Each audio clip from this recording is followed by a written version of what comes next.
Good morning. तो आ जाइए, 2 minutes का वेट कर रहे हैं, फिर स्टार्ट करते हैं।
आपको स्क्रीन दिख रही है सबको?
सब आ गए?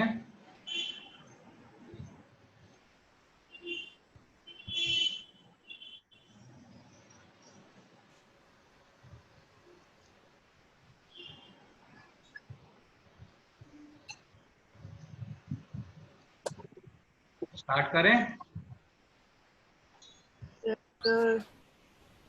आप लोगों को मैंने एक लिंक शेयर किया है ग्रुप के ऊपर, NPTEL का। सबको मिला है?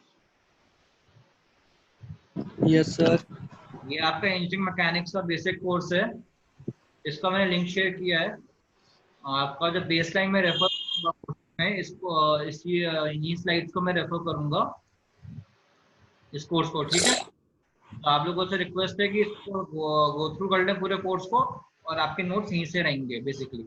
और कोई भी सोर्सेज ऑफ नोट्स रहेंगे तो मैं आपको वहाँ पैरेलली प्रोवाइड कर दूंगा। क्लियर? Yes sir. अब ये आपका सिलेबस आप लोगों को पता है अपना इंजीनियरिंग मैकेनिक्स का?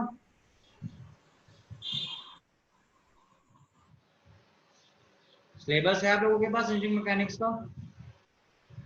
सर उसे ओपन करो एक बार।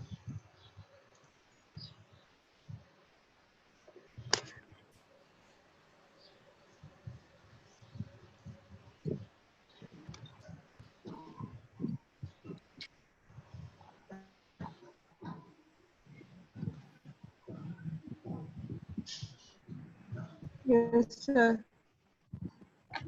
ओपन किया? देखो आपके टॉपिक्स क्या क्या है। First lecture introduction, second statics of particles and rigid bodies, इसमें fundamental laws of mechanics, principles of transmissibility, system of forces, conservative and non conservative resultant forces, resolution of forces, moment and couples, resolution of force into a force on a couple, FBD, equilibrium, condition for equilibrium, Lami's theorem। इनमें से कोई terms आपने सुनी भी हैं physics के अंदर? Yes sir. क्या क्या सुना हुआ है? Fundamental laws, system of force Yes. सुना हुआ होगा Resultant force. The laws body of, diagram. आपने इसमें सुना होगा लॉज ऑफ मैकेनिक्स।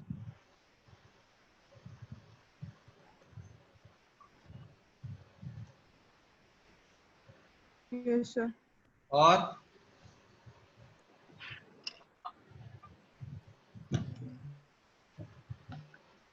नेक्स्ट क्या सुना हुआ है आपने? ये सुना हुआ है सिस्टम ऑफ फोर्सेस।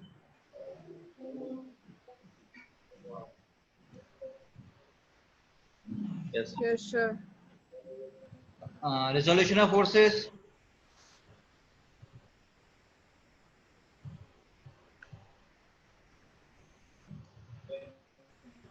ये सुने हुए हैं आपने? अगर आपका ये ऑब्जेक्ट है, बॉल है, इस पे एक ऐसे फोर्स लग रही है, इसे रिजॉल्व कैसे करोगे? एक वर्टिकली और एक, मैं दूसरे कलर से ड्रॉ कर Yes, दूं। sir.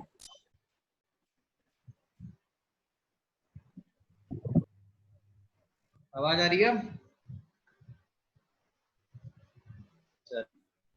स्क्रीन दिख रही है? दिख रही है स्क्रीन? Yes, sir. ये Yes, sir. आपने फोर्स को रिजॉल्व करना वर्टिकल एंड हॉरिजॉन्टल के अंदर, याद है?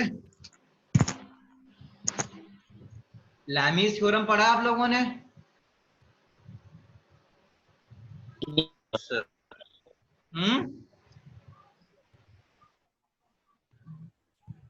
No, sir. नो सर, तो ये टॉपिक आपके लिए नया है। लॉज ऑफ मैकेनिक्स क्या होता है? ये तो पढ़ा है आपने, ये क्या क्या होते हैं ये बताओ।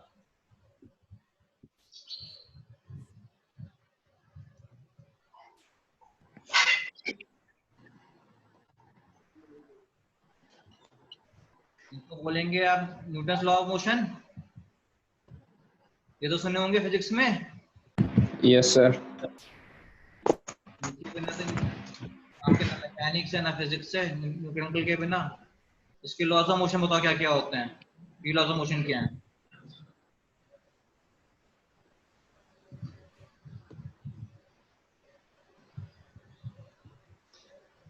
आपको लिंक दिया हुआ है, उसको भी खोल सकते, रेफर कर सकते हो, गूगल का भी कर सकते हो, याद नहीं है किसी को तो। कौन कौन से लॉज ऑफ मोशन होते हैं? फर्स्ट लॉ क्या है?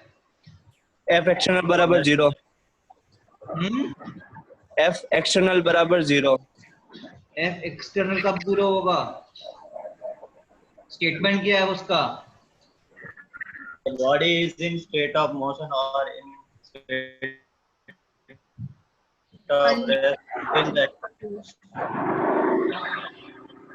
Another applied force is applied on it.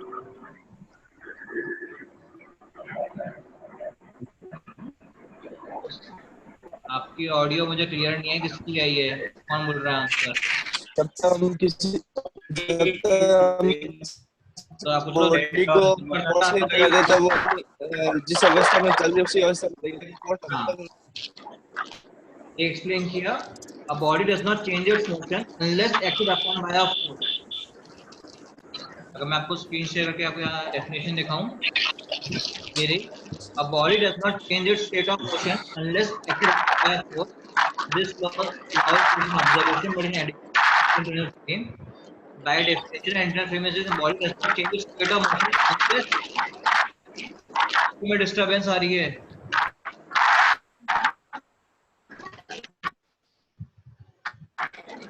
स्वास्थ्य अपने आप को म्यूट, आवाज कट रही है। स्वास्थ्य की म्यूट करिए अपने आप को।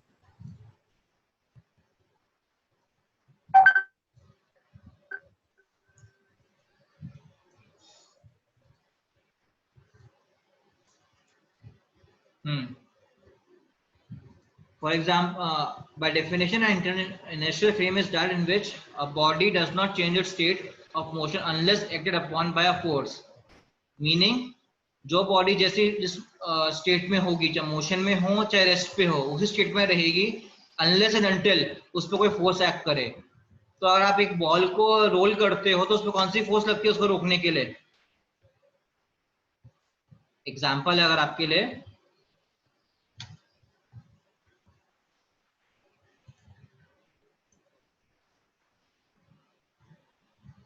क्लास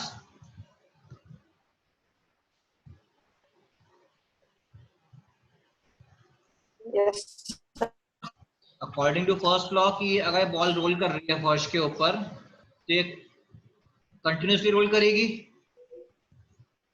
अगर ये रुकती है तो कौन सी फोर्स रोक रही है इसको?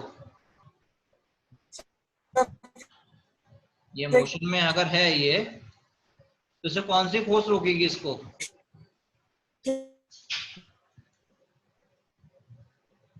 कौन सी?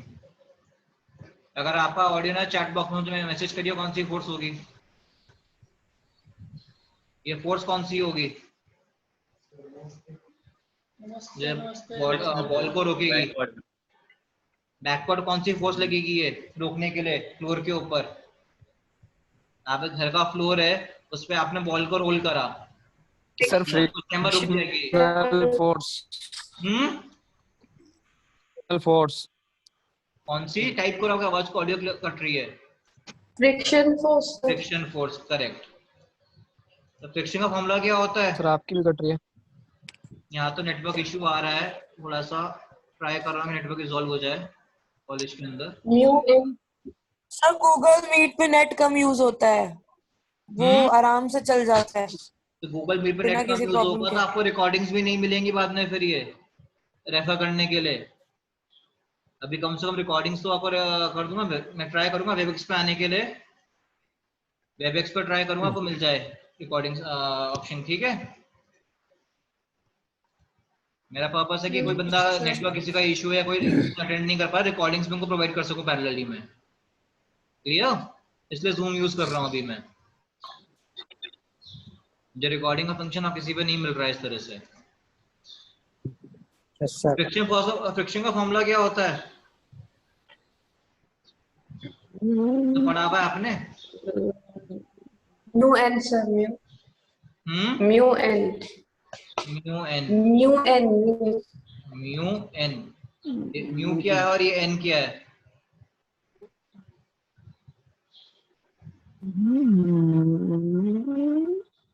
ये क्या क्या है ये तो बताओ। म्यू एन तो बोल दिया आपने। Friction सर, mu तो constant constant- है, mu और n. एक एक करके बोलो। म्यू है फ्रिक्शन कांस्टेंट और एन है नॉर्मल फोर्स। ठीक है, म्यू आपका हुआ कोएफिशिएंट ऑफ फ्रिक्शन और एन क्या हुआ? Normal force. तो इस बॉडी पे एन कहाँ लगेगी? ऊपर तरफ सर। Sir perpendicular. एमजी ऊपर। एमजी तो नीचे जाएगा, वेट तो नीचे जाता है। एन क्या हुआ फिर? Normal sir force applying perpendicular to the object. Force apply perpendicular to object. और फिजिकल मीनिंग क्या हुआ? फोर्स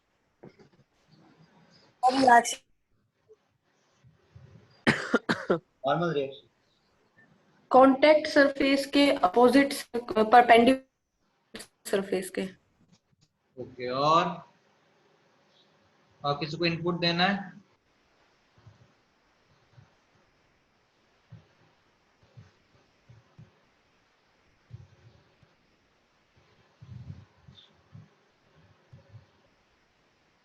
बताओ।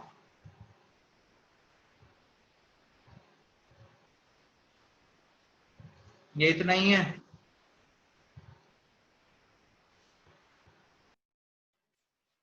क्या हो गया सर? गए क्या? हेलो, आ रही है आवाज?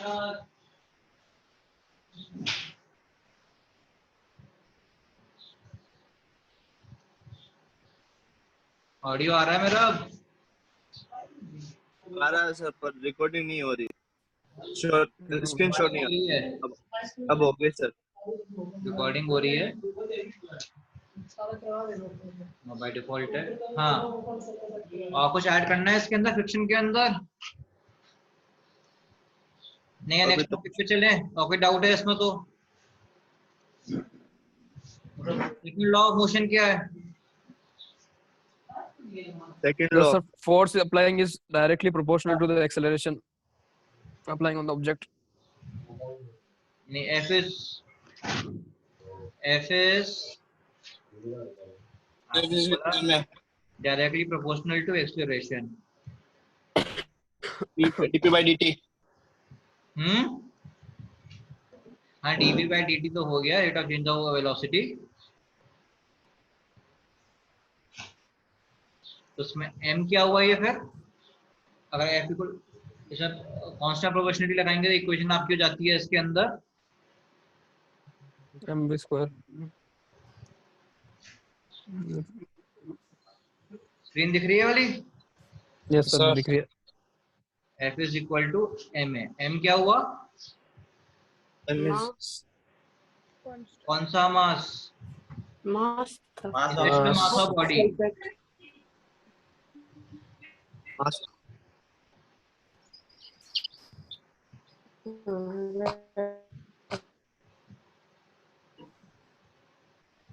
ठीक, थर्ड लॉ ऑफ मोशन क्या है?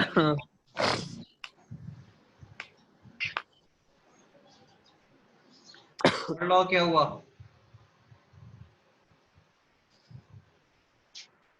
थर्ड लॉ क्या है?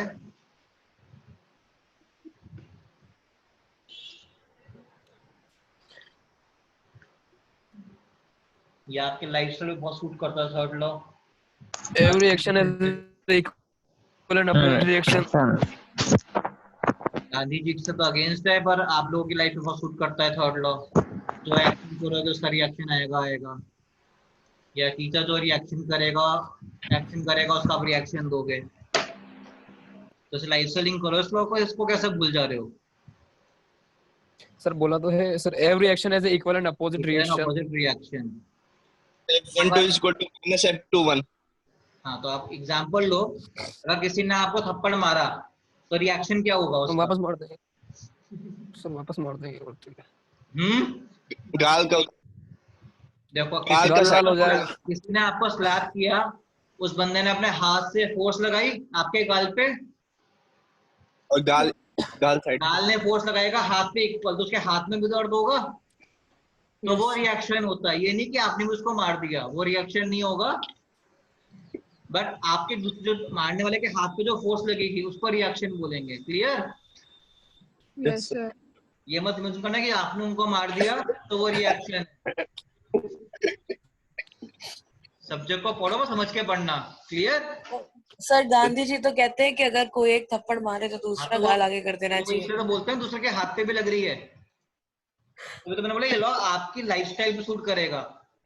रिएक्शन कौन से पे समझो, आपका मारने पे रिएक्शन नहीं है, उसके हाथ पे जो चोट लग रही है वो भी एक रिएक्शन है। तो लॉ जो बात कर रहा है, जो उसके हाथ पे फोर्स लग रही है उसकी, आपने जो मारा उसकी बात नहीं कर रहा है वो। फिर तो डबल रिएक्शन हो जाएगा। डबल रिएक्शन है, फिर आपका एक्शन है वो, उसका फिर रिएक्शन आएगा। नेवर एंडिंग प्रोसेस हो जाएगी फिर ये। क्लियर? तीन लॉस क्लियर है आपको? Yes sir. Yes sir. चलो नेक्स्ट आप करते हैं। वेक्टर्स पता है आपको क्या होते हैं? Yes sir. क्या होता है? यस तो बोल दिया। सर डायरेक्शन रिप्रेजेंट करते हैं, डायरेक्शन एंड मैग्नीट्यूड दोनों को। मैग्नीट्यूड। तो ये आपके यहाँ पे तीन एग्जांपल्स देखिए स्क्रीन पे, ए, बी और सी। अगर मैं इसको ड्रॉ करके समझाता हूँ इधर में।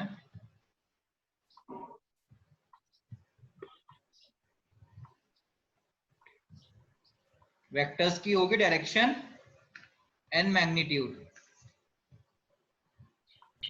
ये ए, बी और सी वेक्टर हैं, तीनों का मैग्नीट्यूड सेम है, तो तीनों बराबर होंगे? नहीं सर। एंगल थीटा है, इसका एंगल ऑफ इंक्लिनेशन थीटा और इसका एंगल ऑफ इंक्लिनेशन फाई है, तो तीनों सेम है? नहीं sir, A and B same है, सी अलग है। ए इक्वल टू बी वेक्टर है, डायरेक्शन भी सेम है, मैग्नीट्यूड भी सेम है, और सी वेक्टर आपका अलग है, इक्वल टू ए और equal to a and b, not equal to b. ठीक है, यही आपके एग्जांपल सेट कर रहा है बुक के स्लाइड्स के अंदर।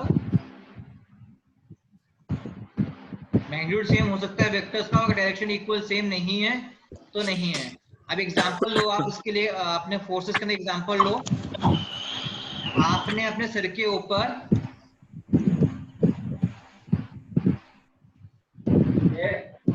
एक बॉक्स रखा, ठीक है, इसका वेट है 10 kg। आप इस पॉइंट से शुरू हुए और घूम के इसी पॉइंट पे आ गए, तो आपका डिस्प्लेसमेंट कितना हुआ? 0 तो आपका वर्क डन कितना होगा? 0 0। आपने मेहनत भी करी, बट आपका डिस्प्लेसमेंट क्या कहलाएगा? आपका work displacement is a vector. Distance travel तो आपने कर लिया 2 पाई आर सर्कमफेरेंस इसका, फिर डिस्टेंस हो गया आपका, क्लियर। पर डिस्प्लेसमेंट कितना है आपका? 0। तो डिस्प्लेसमेंट क्या हो गया आपका? वेक्टर। डिस्टेंस क्या हुआ आपका? Scalar quantity. तो कौन सी क्वांटिटी आपकी स्केलर है, कौन सी वेक्टर है, उसका फोकस रखना। अगर नहीं समझ, गलती करी तो ये क्वेश्चन गलत करके आओगे। ये आपके जेई मेंस के अंदर क्वेश्चन आते हैं इस तरह के। Yes, sir. और अगर गेट की बात करोगे या यूपीएससी में इसकी बात करोगे, स्टेट लेवल एग्जामिनेशन की बात करोगे, जेई एसएससी की, तो उसमें भी ऐसे क्वेश्चन मिल सकते हैं मैकेनिक्स से। आपको बेसिक कॉन्सेप्ट होंगे वो सॉल्व नहीं करना, आपको सिर्फ दे रखा होगा डिस्प्लेसमेंट 0 है, वर्क डन पूछा हुआ होगा। क्लियर। तो ऐसे कुछ ट्रिक क्वेश्चंस आपके आ सकते हैं, तो आपको ध्यान रखना है कि आप स्केलर क्वांटिटी पे वर्क कर रहे हो या वेक्टर क्वांटिटी पे वर्क कर रहे हो। क्लियर। Yes sir. अब आपने डायग्राम देख रहे हो वाले फोर्सेस के? Yes sir. दो जगह पॉइंट ऑफ एक्शन है फोर्सेस का आपका, एक बॉल के टॉप पे, एक बॉल के अंदर। तो दोनों का इफेक्ट क्या होगा? अलग होगा, सेम होगा? बॉल के लिए अलग होगा। आप लोगों में से फुटबॉल कितने लोग देखते हैं? यस सर, देखते हैं। देखते हो? तो प्लेयर्स की किक, जब पेनल्टी शूट आउट लेते हैं, उनकी किक देखिए, बॉल पे किस तरह से किक करते हैं सर, एकदम ग्राउंडेड लेवल पे। और किक के ऊपर डिपेंड करता है किस पॉइंट पे बॉल उनका फुट कांटेक्ट कर रहा है, वो डिपेंड करता है उसकी बॉल की मूवमेंट के लिए, कितनी हाइट लेगी, कितनी टर्न लेगी, आपकी कितनी स्पिन लेगी। तो वो प्लेयर्स इसी पे प्ले करते हैं कि उनका जो पॉइंट ऑफ कांटेक्ट है फुट का, यहाँ पे लगेगा बेस पे। ये आपके, मैं शेयर करके बता रहा हूँ इधर, ये अगर आपकी फुटबॉल है, अगर यहाँ लगेगा कि क्योंकि तो बॉल पे इफेक्ट अलग लगेगा, यहाँ मारेंगे तो अलग लगेगा, सेंटर पे मारेंगे तो अलग लगेगा, और बिल्कुल बेस से लेंगे तो अलग लगेगा। अब प्लेयर्स आपके कोई भी स्पोर्ट्स देखोगे अंदर आप, तो अपनी फिजिक्स और मैकेनिक्स को प्रैक्टिकल इम्प्लीमेंटेशन देखोगे आप। क्रिकेट देखते हैं सब लोग? बिल्कुल देखते। बॉल करता है, Yes, sir. बैट से जब कांटेक्ट होती है बॉल आपकी, तो बैट के अलग अलग पोजीशन, यहाँ कांटेक्ट करेगा बॉल से तो अलग फोर्स लगती है, शॉट की इंटेंसिटी अलग होती है। सेंटर स्वीट स्पॉट पे लगेगा तो बॉल की स्पीड अलग से जाती है, शॉट की स्पीड अलग होती है। आपका हैंडल की तरफ लगता है अगर, तो बॉल का आपको अलग इंपैक्ट दिखता है क्रिकेट के अंदर भी।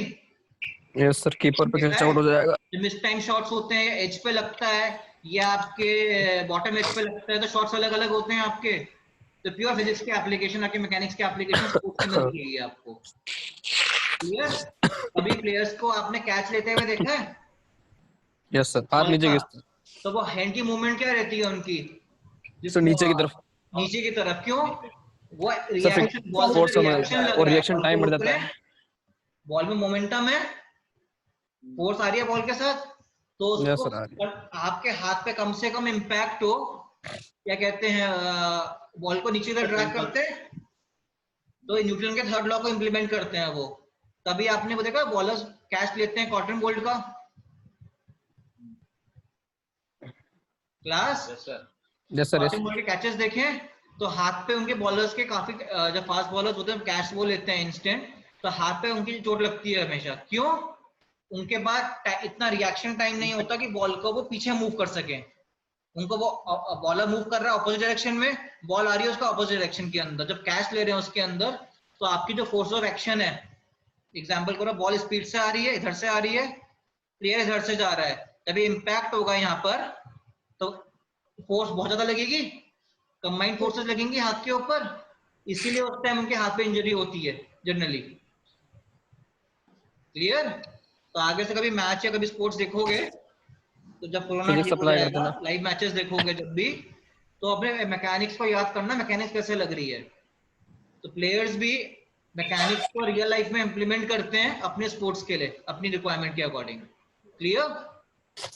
यस ये सर। नहीं कि सब्जेक्ट जो पढ़ रहे हो इसे बुक्स में पढ़ना है, डेली लाइफ में देखोगे आप, हर जगह मैकेनिक्स की इम्प्लीमेंटेशन दिखेगी आपको। क्लियर? Yes sir.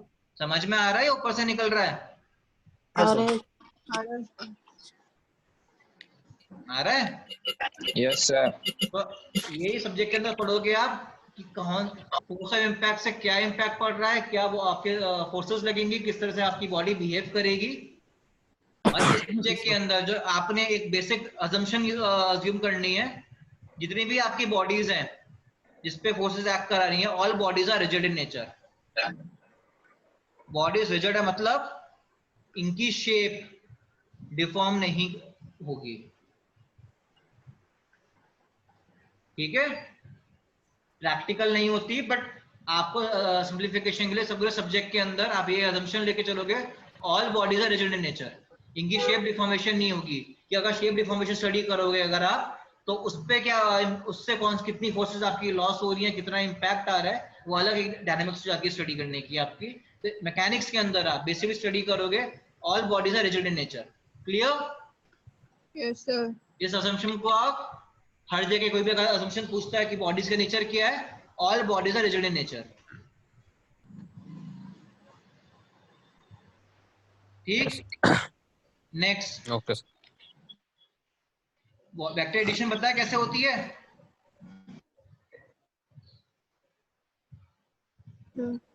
पढ़ी थी फिजिक्स में? यस सर, पढ़ी थी 11 की फिजिक्स है तो पूरी। Yes sir. ट्रायंगल लॉ से हो जाएगी और एक पैरेललोग्राम। ट्रायंगल लॉस फॉलो करता है। तो A vector plus B vector is equal to B vector plus A vector. इस प्रॉपर्टी को क्या कहते हैं? कम्यूटेटिव प्रॉपर्टी होती है आपकी ये।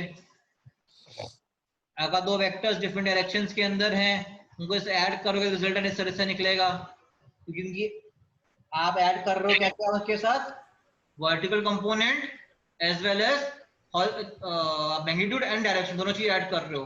अगर बी वेक्टर की बात करूं यहाँ पर आपकी मैं, अगर ये सेम एग्जांपल यहाँ पे स्टडी करें, एक वेक्टर आपका ये है बी, एंगल कितना है थीटा, और ए वेक्टर आपका बिल्कुल स्ट्रेट है। ठीक? तो अगर ए प्लस बी वेक्टर करूंगा अगर मैं, तो क्या होगा?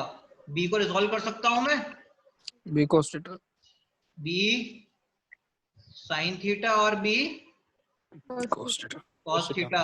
तो क्या होगा? ए प्लस के साथ ऐड होगा A plus B B cos cos theta. cos theta, और दूसरा वेक्टर क्या होगा? आपके हॉरिजॉन्टल फोर्सेस हो गई, वर्टिकल क्या होंगी? बी साइन थीटा, और रिजल्टेंट क्या होगी आपकी? Under root A square square plus V square. B square sine square. ये कर दोगे? यस ये सर। बड़ा वेक्टर्स का जैसे रिवीजन हो रहा है आपका फर्स्ट यूनिट में, जो मेन चीज है आपकी रिवीजन है, बेसिक्स हैं आपके सारे ये।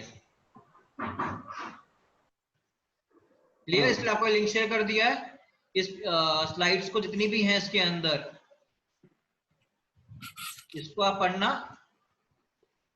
क्लियर? और आपका भी शायद लेक्चर डिस्कनेक्ट हो जाएगा अभी Yes, sir. 2 मिनट में, टाइम लिमिट एक्सीड हो रही है 48 मिनट्स के अंदर, तो रिकनेक्ट कर लेना फिर से आप। ठीक है?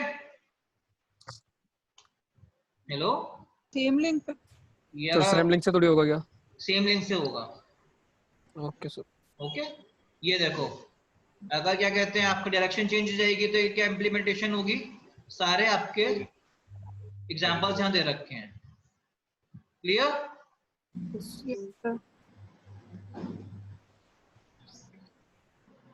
अभी एग्जांपल है, सो सॉल्व करो। A person walks 300 metre east, 400 metre north. इस एग्जांपल को मैं यहाँ पे सॉल्व करते हैं आपके साथ।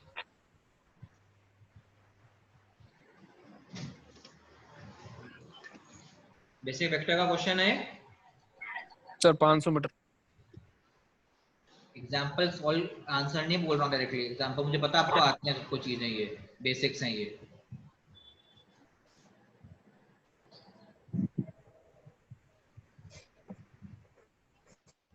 हम्म, 300 मीटर बंदा चला ईस्ट में, 400 मीटर चला बंदा नॉर्थ में। क्वाड्रेंट तो पता है ना, ईस्ट वेस्ट नॉर्थ साउथ के आपको क्या होते हैं, यस। कैसे रिप्रेजेंट करोगे? स्टैंडर्ड ये है, इसको याद रखो। ऊपर नॉर्थ, यहाँ ईस्ट, इसके ऑपोजिट वेस्ट, यहाँ साउथ। डायरेक्शन का स्टैंडर्ड याद रखना, ये यही फॉलो होगा स्टैंडर्ड आपका हर जगह। क्लियर? सर आपके एप्टीट्यूड के क्वेश्चन बनते हैं गेट में, ऐसे क्वेश्चन भी आते हैं आपके एप्टी के। 300 ईस्ट चला, नॉर्थ चला, रिजल्टेंट डिस्टेंस क्या होगा उसका एंड डायरेक्शन क्या होगी।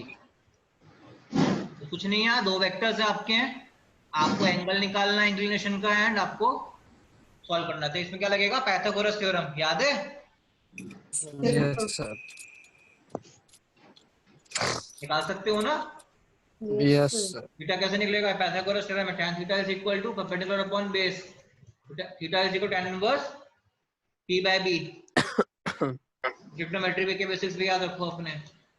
मैकेनिक्स के लिए आपको बेसिक ट्रिग्नोमेट्री और अपने वेक्टर कैलकुलस, इसको याद रखना है, बिना इसके आपकी मैकेनिक्स नहीं सॉल्व होगी। सिर्फ बेसिक्स चाहिए, ज्यादा वो आपको डीप में नहीं चाहिए, सिर्फ बेसिक्स चाहिए आपको ट्रिग्नोमेट्री के भी। क्लियर? Yes sir. ये निकल जाएगा 400 स्क्वायर प्लस 300 स्क्वायर का अंडर रूट 500 मीटर। और सबके पास कैलकुलेटर्स अवेलेबल हैं घर पे? नहीं सर। सर फोन है, कैलकुलेटर नहीं है। नहीं है तो, और अगर नहीं है तो आपका मॉडल कौन सा लोगे कैलकुलेटर का? सर कैशियो ले रखा है हमने। कैसे हो, कौन सा मॉडल? सर अब पता नहीं, वो हॉस्टल पड़ा है। 991 MS। लॉकडाउन है, अगर मोस्ट प्रोबेबली आपके पास नहीं होगा, ये साइंटिफिक कैलकुलेटर का मॉडल है 991 MS। इसको ले लेना। इसके अंदर आप जितने फंक्शंस होते हैं, मैट्रिक्स पढ़ी थी मैथमेटिक्स में आपने फर्स्ट ईयर में, यस सर। मैट्रिक्स के इनवर्स से लेके सब कुछ इसमें सॉल्व होता है। स्टैटिस्टिक्स पूरी सॉल्व होती है इसके अंदर। इसके अंदर क्या कहते हैं, आप इक्वेशंस को सॉल्व कर सकते हो कि आपके पास 3 इक्वेशंस हैं, 3 वेरिएबल्स हैं, तो इनको सॉल्व कर डायरेक्टली कैलकुलेटर फीड करोगे, सॉल्व कर सकते हो आप। क्लियर? आपके इंजीनियरिंग के अंदर, सिविल इंजीनियरिंग के अंदर काफी न्यूमेरिकल्स आएंगे जहां आपको 3 इक्वेशन 3 वेरिएबल्स होंगे, आप मैन्युअली सॉल्व नहीं करोगे, डायरेक्ट कैलकुलेटर में सॉल्व करोगे, और इस मॉडल के में सॉल्व नहीं होंगी आपकी। तो जो भी ये इंजीनियरिंग सर्विसेज की प्रिपरेशन कर रहा है, उसके लिए भी बिना इस कैलकुलेटर पे प्रैक्टिस करे आपकी स्पीड डेवलप नहीं होगी।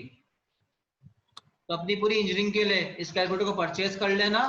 अप्रोक्सीमेटली 500 से 700 के बीच कॉस्ट के बीच में कैलकुलेटर आएगा। कैसे होगा ये, आपको मॉडल नंबर है 991 MS। ES मत लेना, ये अलाउड नहीं होता एग्जाम, कॉम्पिटिशन एग्जाम्स के अंदर, बट ये आपका अलाउड है 991 MS। इसमें इक्वेशंस, मैट्रिसेस, स्टैटिक्स सारी सॉल्व हो जाएंगी आपकी। आपको इस पर टाइम वेस्ट नहीं करना, मीन मीडियम मोड निकालने में टाइम वेस्ट नहीं करना होता आपको। न्यूमेरिकल्स आपके आएंगे, उसमें आपको स्टैट्स अप्लाई करनी है, तो आपको ये नहीं निकालना क्या कहते हैं मुझे मीडियन निकालना है, मीन निकालना है उसका। कैलकुलेटर में डेटा फिट करोगे, ऑटोमेटिकली निकाल के कैलकुलेटर दे देगा मीन आपको, स्टैंडर्ड डेविएशंस सब कैलकुलेटर देगा आपको टाइम वेस्ट नहीं करना उसके लिए। क्लियर? तो बिना आपके जो आप लोग के पास जो होगा वो 80 MS होगा अभी, 80 MS या 100 MS, उसके अंदर इतने फंक्शंस नहीं होते हैं। क्लियर है? मैट्रिक्स का इनवर्स, एडिशन, मल्टीप्लिकेशन सब इसके अंदर होती है 991 MS के अंदर। तो जो भी आपके आगे कॉम्पिटिशन में एग्जाम के अंदर कुछ मैथ्स भी आएगी आपकी, सिर्फ गेट में अलाउड नहीं है अभी कैलकुलेटर, बाकी में है अलाउड। ये इसके सब्जेक्टिव में अलाउड है आपका, जितने सब्जेक्टिव आपकी जेई मेंस के होंगे उसके भी आपके सब्जेक्टिव में अलाउड होता है आपका, SSC जेई के अंदर, मेंस के अंदर। तो कैलकुलेटर को इसको क्या कहते हैं, परचेज कर लेना, पूरी इंजीनियरिंग इसी से निकलेगी आपकी। ये परचेज नहीं करा आपने, आप इन चीजों को सॉल्व नहीं कर पाओगे और टाइम इसी पे वेस्ट कर दोगे आप। क्लियर? लॉकडाउन है, आपके पास टाइम है सीखने के लिए भी इसको। इसके अंदर एक बुकलेट आती है कैसी होगी, इसमें क्या क्या फंक्शन क्या क्या इसके अंदर हो सकते हैं, क्या क्या कर सकते हो आप, सब लिखा होता है उसके अंदर, गाइड होती है पूरी की पूरी। Clear? Yes sir. Second example देखो इसका, 2 persons are pushing a box so that net force on the box is 12 Newton, and to east if one person is applying force of 5 Newton to the north, what is applied force by the other person? इसमें आपको equation में resultant force दे दी 12, एक person की force दे दी आपको 5, दूसरे person ने क्या force निकाल लगाई वो पूछिए आपसे। क्लियर? रिजल्टेंट फोर्स की डायरेक्शन दे दी आपकी है east to east, direction given दिख रही है आपको?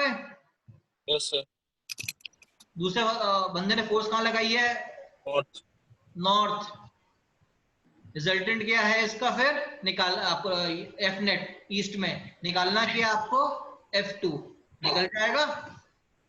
अगेन वेक्टर कैलकुलेशन है आपका, बन गया क्या कहते हैं ये, पाइथागोरस थ्योरम अप्लाई करो, निकल जाएगा। क्लियर? Yes sir.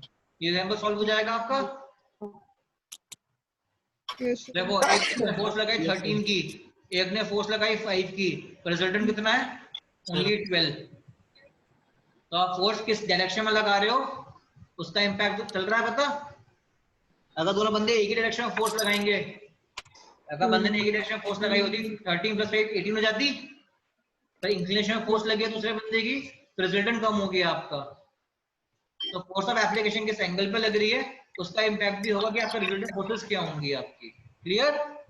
फिजिकली इसको इस तरह से समझो आप। क्लियर? Yes, sir.